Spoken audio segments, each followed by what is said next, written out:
Hey folks, Palmer Toms here of DawgsHQ, ready to roll for Georgia, Florida, Georgia. Talking to Nick De La Torre today of Gators Online. Nick, we were just discussing the fact that these two schools can't agree on much, and the name of this rivalry, certainly not there. How many times they've played, not agreed upon, and you get it wrong with your fan base. Somebody's going to be upset. Yeah. And I'll probably get yelled at just because someone from our site will see that you wrote Georgia, Florida under us, and they'll say you shouldn't have gone on the show, Nick. But just alphabetically speaking, I think it'd be Florida, Georgia. That's the band, though. That's the band. They broke up. I learned recently. Florida Georgia line broke up. And I think Georgia is 1-0 against the Florida Agriculture College. But they still do lead the series against Florida. Yeah, so this will be the 101st meeting according to Florida, 102nd according to Georgia. Yeah. So just funny how these two fan bases interact, 365 days a year, and we certainly see it from the jobs that we're in. But really appreciate you coming on to talk this game with us. Nick, I guess as we get started here, a couple days out from the matchup on Saturday in Jacksonville. Just what's the overall feeling halfway through this season down there in Florida, as the Gators are coming out of the bye week and go into this big rivalry game? Well, it's interesting because I think if you would have told a Florida fan in June, hey, you're going to be 5-2 heading into Georgia, they take it. But then there's the eye test, and Florida goes out to Utah and has 10 penalties and really shoots itself in the foot. Utah jumps out to a big lead, and then that game's, Utah in cruise control, so it doesn't feel good. McNeese State is McNeese, and then you beat Tennessee, and people are riding high, and then you don't look good against Charlotte. You get blown out by Kentucky. So it's kind of been a roller coaster. I don't know if 5-2 feels as good as it looks or would have looked in June. So Florida fans have kind of been on a roller coaster. Florida fans are also really, really hoping that Brock Bowers has a nice, long, slow recovery. I don't think there's any ill will towards him, but when he went down, I think Florida fans were thinking, you know what, that looks serious. You should take some time and really, really make sure you feel healthy. And I think Florida fans are seeing that Brock Bowers, who I think one of, if not the best players in the country. Billy Napier called him one of the best players of all time this week. I think they're looking at him not playing, and they're thinking, okay, Georgia started slow against South Carolina, gave a bunch of points to Vanderbilt. Maybe without Brock Bowers, there's a chance. And I don't know if that's just bravado talking, but I go back and I look, and Kirby Smart hasn't had a recruiting class ranked under 3 in the last 7 years. So I know that there is no other Brock Bowers, but I think they've done all right recruiting, and the rest of the roster's okay. Yeah, I mean, that's obviously the big storyline here in Athens. And, just looking at it, it's going to be really, really interesting to watch this team play without their best player. And there's no one-to-one replacement, but like you find other ways, and hey, this guy can block, and this guy can sort of do what we asked Brock to do in the passing game. Right. So, no, there's not one player you plug in and say, hey, this is Brock 2.0. But you've got so many good players that it's like, hey, we can figure out a game plan to get by without Brock. Well, and ultimately what I've told some people that have asked me about the situation, and, hey, how long do you think he's going to be out? Completely different story than how do you think they're going to fare without him? What I've said to people is if Georgia came into this season and had no Brock Bowers, just like they're going to go into next season in all likelihood with no Brock Bowers and him on an NFL roster, you'd probably still expect them to win all of these games. Maybe they're closer than, in spread and stuff, and your expectations are a little bit different, but you probably still expect them to win these games because, like you said, the way that they've recruited, not just that tight end position, but the team as a whole, the offensive side of the ball, defensive side of the ball, 1 through 85, they are, one of the most talented teams, if not the most talented team in the country. And so you would still expect them to win this game. But because of the sudden change and the dramatic effect of the injury to Brock Bowers and what he's meant to this team so far. You mentioned the slow start against South Carolina, and that they probably don't win that Auburn game if Brock Bowers doesn't go for 140 something yards in the second half. In the fourth quarter. I mean, he was unbelievable. He was absolutely a difference maker. Georgia's going to have to find new difference makers without Brock Bowers available this Saturday, the next couple of Saturdays, and for however long he's going to be out. It'll be interesting to see. This is the first time the Brock has missed any time. He was out for a spring, but, you probably got to learn a little bit more about the team as a whole without him there and develop some other players. Now he's going to be out for a game. And for the first time on this national championship run that Georgia's had and the successful 2021, 22, 23 seasons, they'll be without Brock Bowers in a game for the first time. And so that's going to be really interesting to me to see how do things change, who become the go-to guys. We covered all those angles last week during the bye week when the news broke that he was undergoing surgery. And so there's a lot of guys, the talent is there. There's a lot of guys that could step up. And it's certainly going to be interesting to see. Something Jake Rowe brought up on our podcast Sunday was, listen, we know Brock Bowers can catch the ball. We know he shows up in clutch situations. That's your go-to guy. But how much does it affect the running game? Because when you go 12 personnel, you can't add an extra linebacker if you're playing Georgia, because Brock Bowers can leak out and make you pay. He's an underrated blocker. I don't think we talk enough about how good of a blocker he is, or maybe Georgia fans do, but I don't think the rest of the country does. So how does it affect Georgia's running game? Because now defenses are going to be able to play you differently, perhaps. Yeah, and does it hurt the running game?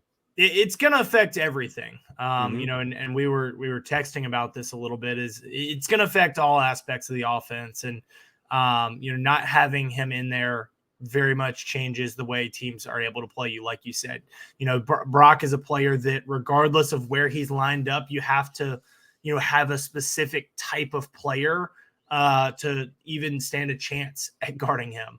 It takes an incredible, combination of size and speed to run with a player that has that combination of size and speed like Bowers does. And so, taking him out of the lineup and, how much 12 personnel is Georgia going to run? Like I said, that kind of remains to be seen. And, who are the immediate step ups there? Oscar Delp is going to be boosted from tight end 2 to tight end 1, and Lawson Lucky, who's a true freshman, and Pierce Spurlin, who's a true freshman. Those two guys are going to be asked to do a little bit more. But because those guys are so young, and both of them, Lucky and Spurlin, have dealt with injuries this season as well, they may not go with a ton of 12 personnel. And how does that affect a run game that hasn't been at its best all season? It's certainly going to be interesting to see. I think that we're going to see more, spread out passing attack of Georgia, because coming into this season, you weren't, over the moon about Georgia's running back room. You knew that they had a couple of guys, but you didn't know that they had the guy. I think Daijun Edwards has been a solid option, but still don't know that I would say that he's been a go-to, workhorse kind of running back. And then the injuries everywhere else. I mean, Kendall Milton's been banged up constantly. Daijun Edwards suffered, was out early in the season. Roderick Robinson has been banged up since the South Carolina game in September. And so they are a beat up, banged up group at running back. They are a very talented, deep group at receiver. And so, you lose a guy in Brock Bowers that is a receiving threat. He also affects that run game and your ability to run the ball. I think that they're going to end up relying on those receivers more.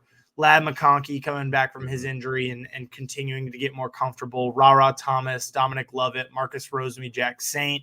You look at like an Arian Smith type of player. He didn't have the strongest first half of the season, but he's very capable of making big plays. How does the spacing change with him out there on the field as opposed to a Brock Bowers.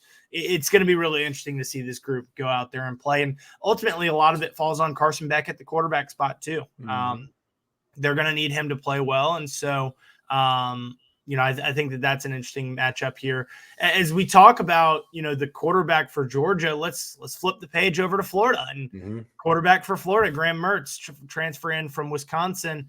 What have your impressions been of him through, 7 games so far this season? And, Kirby Smart said this week that the last couple of weeks, you could make the case that he's been one of the best quarterbacks in the country. I don't know that I'd go that far, but he has been a much better product the last couple of weeks than he was the first couple.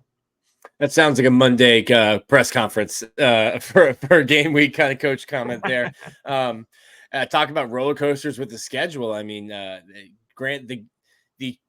Graham Mertz hate has been a roller coaster. I think the initial response is, what the hell are you doing getting a quarterback from Wisconsin? They can't spell pass. They have no interest in pass.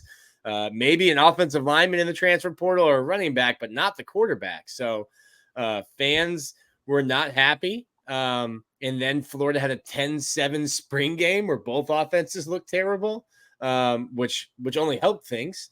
But Graham's been way better than I think than any of us expected. He had big turnover issues at Wisconsin. I think 10 last year or 11 last year and 10 the year before. And really he has 2 turnovers this year, and both of them have gone through receivers' hands. One of them, Kentucky dropped their nose tackle into coverage. He completes a pass to a tight end. The nose tackle hits the tight end in the back. Ball pops up in the air, and now it's picked. So you can make a case that neither interception he's thrown were his fault. And you look at the completion percentage, that's really high. Most of his passes, kind of like I was looking at through PFF grades for Carson Beck this week too. Most of his passes are not going more than 9 yards in the air. A lot of his passes are at the line of scrimmage or behind it. So he hasn't been asked to do, at least through the first 5 games, has not been asked to do a ton. They don't ask him to make really hard throws, but everything he's asked to do inside the offense, he's done at an exceptionally high level. Now, last week I questioned, and I think all Florida fans questioned, if you have to lean on Graham Mertz to win you a game with his arm, can he do it? And I think if any defensive coordinator Florida has played has said, listen, if we can stop the run, we'll live with Graham Mertz beating us with his arm. So Florida's down 10 points on the road at South Carolina 2 weeks ago. And I'm thinking, all right, well, that's probably it. Like, we can start writing. And Graham Mertz helps lead 2 scoring drives. Florida gets 14 points on its last 3 possessions after you kneel it out in the third. So yeah, we've learned a lot about Graham. Now, Florida's offensive line's been tough. So one of the first things we learned about Graham is that he's tough as boot leather.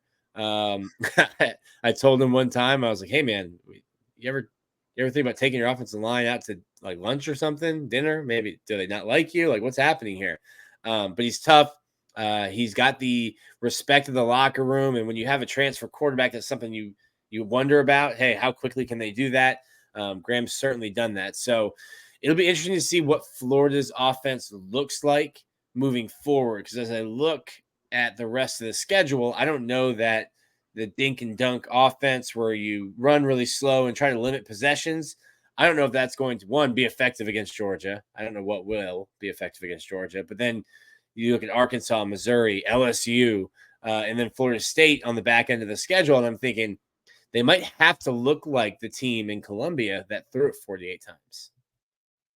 Yeah. And the receivers as well for Florida have been, impressive, especially Ricky Pearsall there leading the way, 44 catches, 619 yards.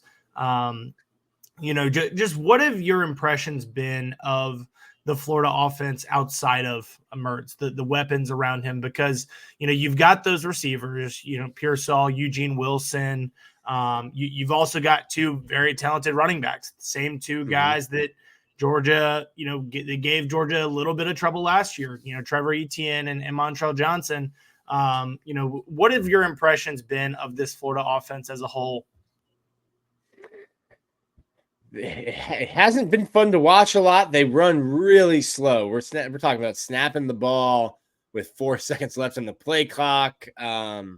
I think their plays per game are probably around the same, or a little bit lower than last year, but have been around the same for every game, whether they're throwing the ball like they have the past 2 weeks or running it. So Florida's offense really, until the emergence of Arliss Boardingham these last couple of weeks, tight end from California, and Eugene Wilson, who we knew was going to be good. We didn't know how quickly he would be good, but he gets hurt against Tennessee, and the offense looks completely different. So I go back to like 2020, and yes, Kadarius Toney was a great and exciting player, and yes, Kyle Pitts was great and exciting, but Kyle Pitts got concussed in that Georgia game in 2020, and Florida's offense didn't look the same because teams could key in on Kadarius Toney. So while I think Ricky Pearsall has had a really good season, I don't know that he does without the emergence of Trey Wilson, Eugene Wilson, or Arliss Boardingham, because Florida doesn't have a ton of weapons at receiver.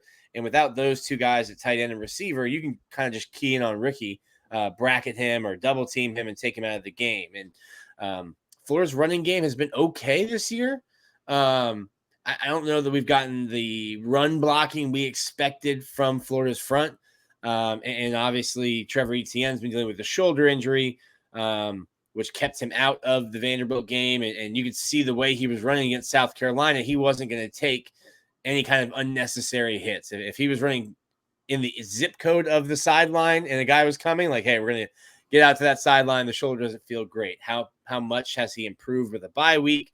And what he'll look like, we'll probably have to wait and see until Saturday. Yeah, and talking about the defense that'll match up against that Florida offense, it's been one of the best in the SEC, but like you said about Florida and as a whole, not necessarily passing the eye test. Georgia's defense hasn't necessarily passed the eye test at all times, but you look at statistically, they are number one in the SEC in total defense, scoring defense, rushing defense, passing defense. I mean, that is exactly what you're wanting. And so, talking about the Bulldogs, the front seven has not been as strong, but it's hard to be as strong when you've lost 4 defensive linemen to the NFL draft for the first round of the NFL draft over the last 2 years. Nolan Smith was a big part of their success up front the last 2 years. He was also a first rounder. Quay Walker and Nakobe Dean, the inside linebackers from that 2021 team, Channing Tindall as well. All 3 of them went in the first 3 rounds.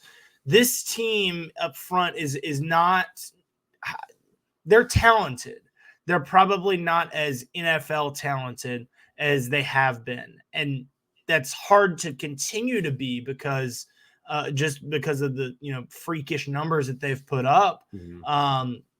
But, I think it's shown a little bit on that eye test. Georgia wants to make you run, east-west on them. They want to stop the north-south run game and force you to get outside, and then they're counting on their speed to be able to get there. And when that's worked, it's worked. When it hasn't, i.e. the Auburn game, it hasn't worked. And so, from a front seven perspective, interested to see how they'll match up against those Florida running backs, like we said, and then also, a couple of receivers that are capable of doing some different things with the ball in their hands and finding different ways to get it there. On the back end, again, as we talk about those receivers and the matchup that's there, very interested to see how this Georgia secondary holds up. Like you said, with Mertz and a lot more shorter passing, I think that bodes well for Georgia because they have been a good downhill tackling team. Georgia just swarms to the ball. That's an identity of their defense. It has been, and that has been one thing that has stayed consistent. You look at the safeties that they've had over the last couple of years.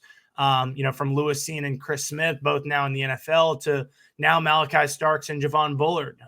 Tyke Smith is another player that has, is in that safety kind of mold at that star position, and he swarms to the ball. Dalen Everett and Kamari Lassiter at corner, Julian Humphrey rotating in there some. It is a strong – that is the strength of their defense. It is the back end. It's the secondary. I think that that has been a more fun group to watch. They've created some turnovers than the front seven, where there's been one forced fumble and that was not recovered. So the back end of the defense has passed the eye test to me most of the time. The front end of the defense has passed it. It's probably 50-50, maybe 60-40 in favor of them passing the eye test. Yeah, and it's interesting. I think I was listening to Kirby Smart on Monday, and he's asked about Graham Mertz, and like he's complimentary of Graham, but then immediately turns to Eugene Wilson. And I think maybe at times this year, Georgia's had trouble setting the edge, and Florida will run. Absolutely, they have an ultra marathon in pre-snap motion with Eugene Wilson. This kid, I would love to get like the catapult tracker on him, because Florida will run pre-snap motion like 70% of their plays, and it's usually Eugene Wilson moving somewhere, and that's, I think he's Florida's X factor. He's going to be Florida's X factor in every game, but specifically this week, I think you have to account for three wherever he is on the field. They like to give him the ball on, or throw him the ball on like orbit screens and jet sweeps, and it also helps Florida's running game, because now you have to have a linebacker trail him, or the star has to trail him. The defense is shifting, and it helps Florida's running game open things up for Florida. So I think it was telling that Kirby Smart was not asked about Eugene Wilson on Monday, but brought him up and was like, listen, this guy's an elite player. He gets skinny. He misses tackles. This is somebody you can tell that Kirby didn't just turn on the Florida film last week. Yeah, no, absolutely. So, Nick, we'll get you out of here on this note. Georgia, a 13.5, 14.5, 2-score favorite for this game. What is going to be the thing that Florida has to do to keep this one closer than that? I was saying it yesterday. I think Florida has to play a near perfect game of football. And I think Georgia is reloading, and Florida is in year 2 of a complete rebuild. And I know Florida fans don't want to hear that, but like the programs are not in the same place right now. And like I said before, Kirby Smart I think his first class at Georgia was ranked 11th, and then he hasn't been lower than 3 since. So I think the biggest difference are going to be the offensive and defensive lines. I think Georgia has big advantages on both lines of scrimmage. Now, if Florida could force some turnovers, which they haven't, they've forced 4 all season. And if they don't have penalties, which has been troubling for them when they leave the friendly confines of Ben Hill Griffin Stadium, and they get a special teams play, which they haven't all year. So like all the things that Florida fans are telling me this week, how Florida can win the game, I look and I go, okay, well, they haven't done it at all this year. So you want the perfect storm of all the little things you have to do to win football games that you haven't done all year. You just want to do them against a team that hasn't lost a regular season football game since 2020. That this is the week you want them all to come together. So I think Florida would have to play a pretty near perfect game of football to come away with a win. And you'll need some turnovers and some like big explosive plays. I think to cover the spread. I think I will be, not to give it away for our show, which will come out on Friday, but I won't be picking Florida. And I think I'll even be picking Georgia to cover the spread. Yeah, it'll be interesting. It's certainly going to be an interesting one. Like we said, for me, I look at that Brock Bowers factor. How do they respond? Is that the kind of injury situation that demoralizes the team because they've lost, their best player? And look, he's not lost for the season in all likelihood. But it'll be the first time that they're playing without him during this championship run. So how do they respond to that? Remains to be seen. And ultimately, that response is what could decide, does Georgia come out and play well in this game? And are they contending with covering the spread, or, is this one going to be a barn burner, tighter game down the stretch? We will see. So 3:30 CBS on Saturday from Jacksonville. Always an exciting one. And always our last one on CBS too. That's true. That's true. So always an exciting one. The world's largest outdoor cocktail party. We will call it that. You cannot stop us from calling it that. Nick, really appreciate you joining us today. Of course. Thanks, Palmer.